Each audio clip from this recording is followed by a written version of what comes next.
అసత్య ప్రచారాలు చేస్తూ ప్రజలను తప్పుదోవ పట్టిస్తున్న పొన్నూరు లాయర్ బేతాళం ప్రకాష్ పై చట్టపరమైన చర్యలు తీసుకోవాలని నవ్యాంధ్ర గిరిజనుల సంఘం ఐక్యవేదిక రాష్ట్ర సమితి రాష్ట్ర అధ్యక్షులు బత్తిని లక్ష్మణ్ శేఖర్ డిమాండ్ చేశారు. ఈ మేరకు గుంటూరు కలెక్టర్ను కలిసి బేతాళం ప్రకాష్ వ్యవహారంపై ఫిర్యాదు చేసినట్లు చెప్పారు. క్రిస్మస్ పండుగ రోజు ఇరు వర్గాల మధ్య జరిగిన ఘర్షణలో లాయర్ తలదూర్చడంతో పాటు వైద్య పరీక్షలు నిర్వహించిన డాక్టర్పై ఎస్ఐ రాజ్ కుమార్ పై బూతులు తిడుతూ యూనిఫామ్ నేమ్ ప్లేట్ ను లాగేశాడని చెప్పారు. లాయర్ బేతాళం ప్రకాష్ చేసిన దుశ్చర్యలపై విచారణ జరిపి నిజ నిజాలు తేల్చాలని డిమాండ్ చేశారు. పోలీసులు న్యాయవాదులు ఈ సమాజానికి రెండు కళ్ళు లాంటి వారని వెంటనే న్యాయవాదులు దీక్షను విరమించి సేవలందించాలన్నారు. ఇరు వర్గాలను పిలిచి మాట్లాడి సమస్య పరిష్కారం దిశగా పనిచేయాలని కలెక్టర్ కోరినట్లు చెప్పారు. లేని పక్షంలో ఎస్టీ సంఘాల ఆధ్వర్యంలో రాష్ట్ర వ్యాప్తంగా కలెక్టర్ కార్యాలయాల ఎదుట దీక్ష శిబిరాలు ఏర్పాటు చేస్తామని హెచ్చరించారు. అందరికీ జై భీములు. నా పేరు బత్తిన లక్ష్మణ్ శేఖర్. గిరిజన సంఘాల ఐక్య కార్యాచరణ సమితి రాష్ట్ర అధ్యక్షుడిగా పనిచేస్తున్నాను. మాది నెల్లూరు జిల్లా.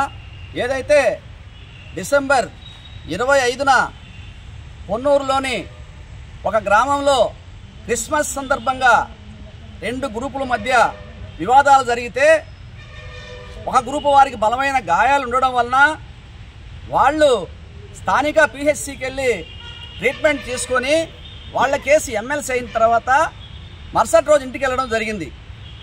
అయితే ప్రత్యర్థులైనటువంటి అవతల వారు వాళ్ళకు కూడా న్యాయం జరగాలనేటువంటి దురుద్దేశంతో లాయర్ బేతాళ ప్రకాష్ గారిని సంప్రదించగా ఆయన సలహా సూచనల మేరకు అదే హాస్పిటల్లో అడ్మిషన్ చేయాలని, మాకు కూడా ఎమ్మెల్సీ చేయాలని చెప్పేసి డాక్టర్ల మీద ఒత్తిడి తెచ్చారు.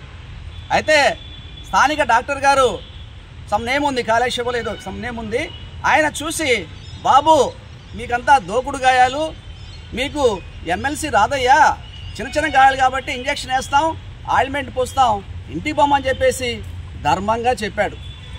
అది వాళ్ళు వెనక ససేమరా అని వెంటనే ఎవరైతే బేతాళ ప్రకాష్ ఉన్నారో ఆయనకి ఫోన్ చేసి హాస్పిటల్ నుంచి వీళ్ళు బయటకు రాకుండా ఆయన రప్పించారు. వచ్చినటువంటి బేతాళ ప్రకాష్ గారు ఇంచుమించు నా వయసు ఉంటుంది, 56-60 ఉంటాయి.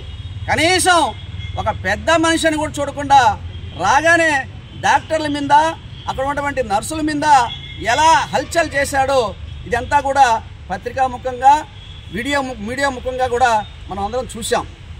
ఆ హల్చల్ని తట్టుకోనలేక స్థానిక డాక్టర్ గారు పోలీసు రక్షణ కోరారు.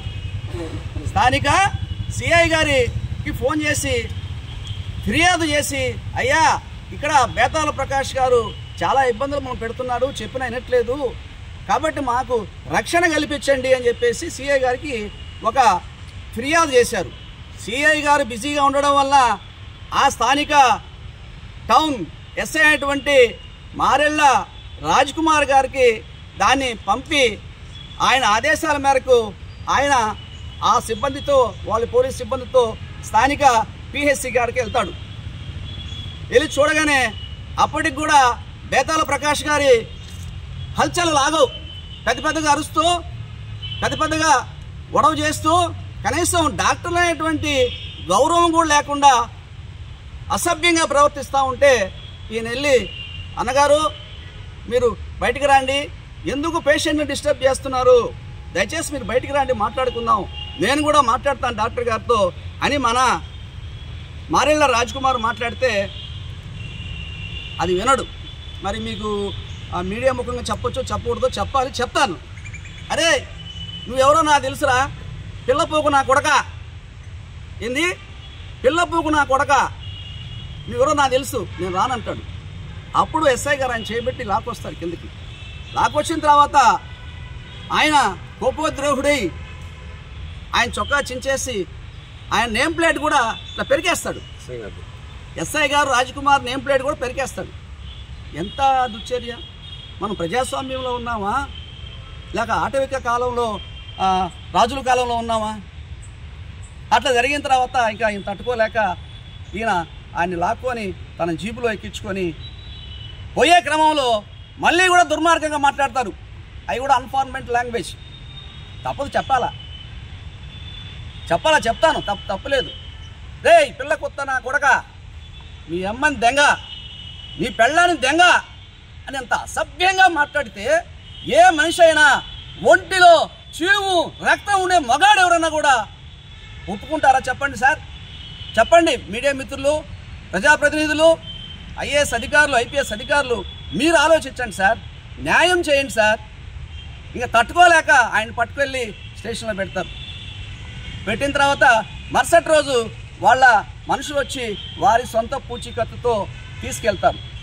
అయితే ఇక్కడ మనం గమనించాల్సినటువంటి ప్రధానమైన అంశం ఏంటంటే, అప్పటి వరకు కూడా ఎస్ఐ గారికి బేతాళ ప్రకాష్ నేను లాయర్ అని చెప్పడు. అప్పుడు దెబ్బలు చూసుకొని ఆయన వెళ్ళి 25వ తేదీ క్రిస్మస్ రోజు వాళ్ళ బంధువుల మధ్య జరిగినటువంటి వివాదాల్లో ఏదైతే వేలు దెబ్బ తగిలిందో దానికి వెళ్ళి ఎమ్మెల్సీ చేశాడు ఆయన. ఆ రిపోర్ట్ కోసం వెతుకుతున్నాం మేము, కనబడలా. దాని మీద కేసు కట్టి నన్ను కొట్టారు, హింస పెట్టారు, లాయర్ నేను చెప్తున్నా హింస పెట్టారనేటువంటి వాదన గౌరవ బార్ అసోసియేషన్ వాళ్ళకి చెప్తారు. వాళ్ళు స్పందించి కార్యక్రమం చేస్తున్నారు. సార్ మేము చెప్తున్నాం, పోలీసులైనా లాయర్లైనా ఈ సమాజానికి 2 కళ్ళు లాంటి వాళ్ళు. మీరు పొరపాటు చేస్తే సమాజం ఎక్కడికి పోవాలి? గిరిజన సంఘాల ఆధ్వర్యంలో employees and non employees, Yadava సంఘాలు, ముస్లిం మైనార్టీ 5 సంఘాల నుంచి 5 మంది ప్రతినిధులు వెళ్ళాం. 2 days అక్కడ స్పెండ్ చేసాం, మొత్తం తిరిగాం, విచారించాం. అసలు పరిశీలిస్తే బేతాళ ప్రకాష్కి అలవాటు ఎప్పుడో నుంచో ఉంది. ఆయన మీద 2-3 కేసులు కూడా ఉన్నాయి స్టేషన్లో. గతంలో 2 దగ్గర కూడా ప్రభుత్వ అధికారులను బెదిరించి పెద్ద మొత్తంలో డబ్బులు తీసుకుంటున్న దాఖలాలు కూడా ఉన్నాయి. సో ఇతని క్యారెక్టర్ కరెక్ట్ కాదని చెప్పేసి వాళ్ళ లాయర్లు బార్ అసోసియేషన్లో ఉన్నటువంటి వాళ్ళే కొందరు న్యాయంగా మాట్లాడేటువంటి వాళ్ళు కూడా స్టేట్మెంట్ ఇచ్చారు, మేము తీసుకున్నాం. ఇట్లా ఉంది ఆ నేచర్. కాబట్టి మేము చెప్తున్నాం బేతాళ ప్రకాష్ గారికి ఆల్రెడీ లాస్ట్ 17th సీఎంని నారావారిపల్లిలో కలిసాం. సీఎం గారు చంద్రబాబు నాయుడు గారు పర్మిషన్ చేస్తున్నాం. ఒక 4 రోజులు ఆగమన్నారు, మేము వెయిట్ చేసాం. అది అట్లే ఉంది.